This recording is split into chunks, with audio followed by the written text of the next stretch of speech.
If you're anything like me, you have a pile of fabric scraps in the corner of your room right now that you have no idea what to do with. I can help with that. Today I've brought you just a few simple projects that will make quick work of those scraps and make a few nifty items along the way. Happy sewing! I was trying to do a transatlantic accent, but I don't think it worked. I think I just sounded like an infomercial. First, we have a pretty big scrap here. I've held on to this for a while. I originally got this to make masks out of during COVID, as you can see, but I've just held on to it because it's so cute. Look at the little bee pattern. But I actually think that this would be perfect to make a straining cloth out of, and I really want to make thick yogurt. So I'm just gonna cut down this, cut off this, and have a rectangle. I have a yellow thread in the bobbin and then a brown thread up top just to match the bees on this fabric.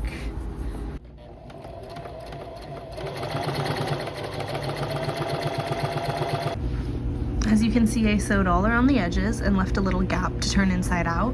And now I'm just gonna clip the corners to make it easier to turn inside out.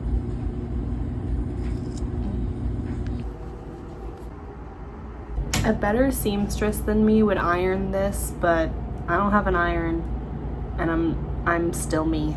So I'm just gonna go ahead and top stitch all the edges in order to close this gap and also just give it a little artistic touch.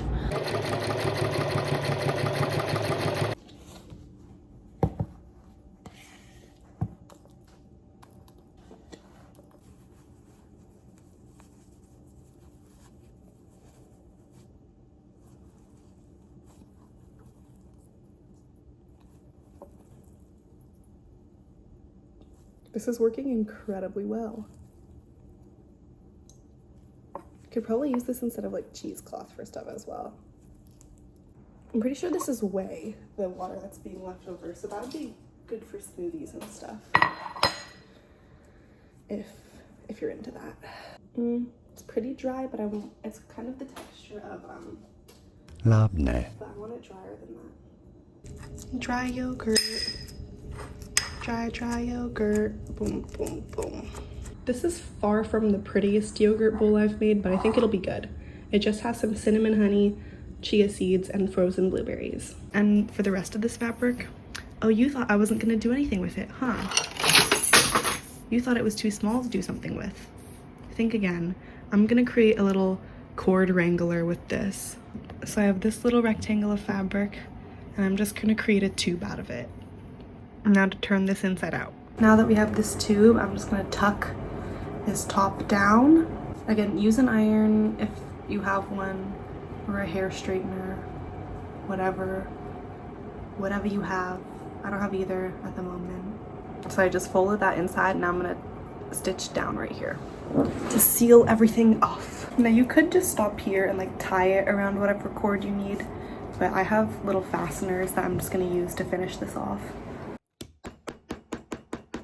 So after disturbing my roommates, this is what I have.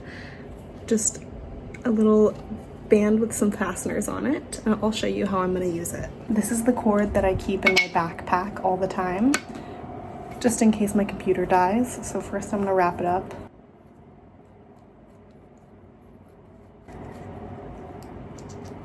And snap, and there we go. I low-key estimated the perfect length between the buttons. Yeah, so that was my idea. Quite handy, actually.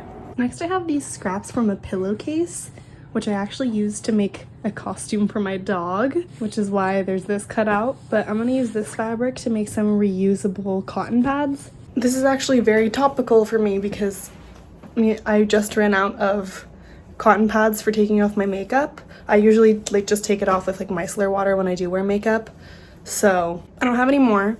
Instead of going out to buy some, let me just make them. This is like a soft enough fabric. It feels like a softer cotton or something like that. Almost a little flannel-y, I don't know. So I have 10 cut out right here because I wanted enough where I could have multiple sets. I usually use like 3 cotton rounds to wipe my face, so I have a couple sets full, some of them are in the wash. And I don't have any more white thread actually, so I'm just using blue because I was like, it'll stand out, it looks clean, very spa energy. And I'm also just putting my machine on a zigzag stitch. I'm just gonna go around all of them and zigzag stitch all the way around. It's not meant to look super pretty, it's just supposed to put these two sides together and make sure none of the edges fray.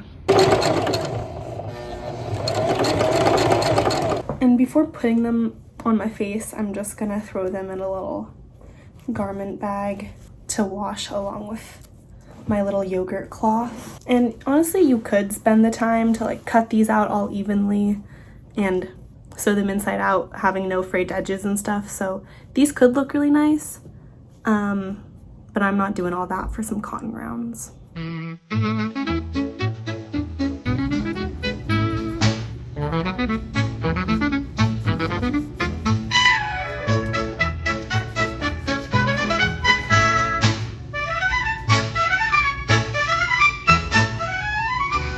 Next up, I have this lace scrap from when I made those jeans, and I saw recently this lace headband on Pinterest, and I thought to myself, I can make that. And I thought it was really cute too.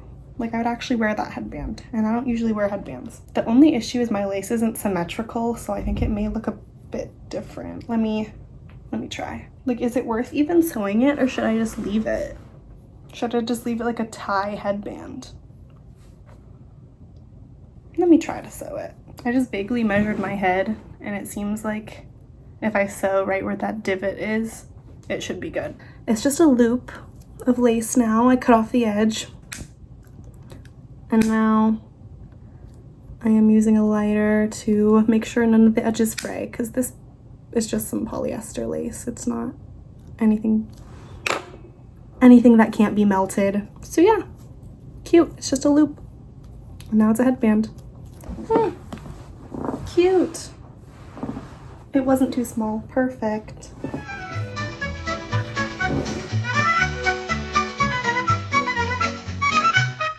I'm really happy with this. I think I'll actually wear it.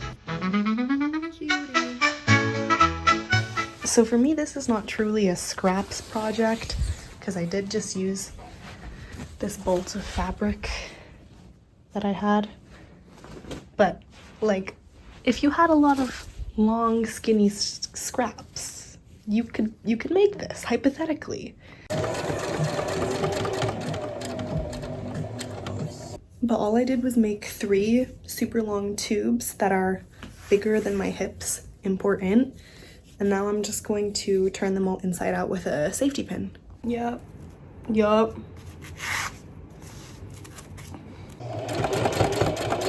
So I attached all 3 strips to the buckle. It looks a little bit strange because like there's 2 on one side and 1 on the other. Also, this buckle is a lot bigger than I thought it would be. I thought it was like dainty, but it's actually pretty hefty.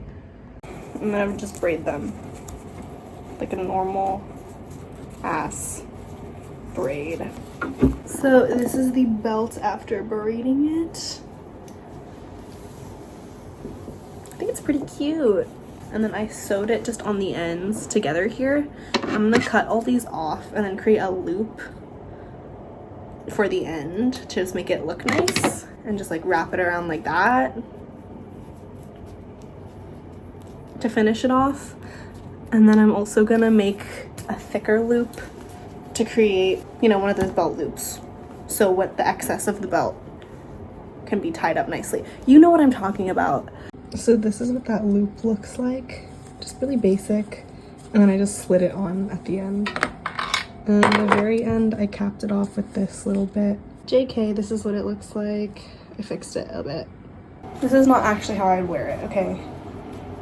But just for reference, I'm gonna put it on.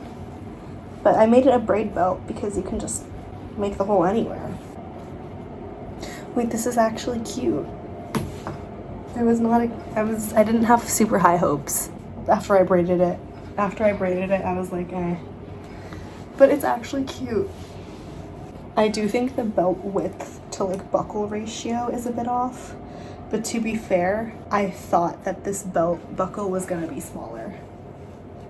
Like in the photos, it looked dainty. No, this is hefty. So like the ratio of belt to buckle, a bit weird. But I only have one buckle.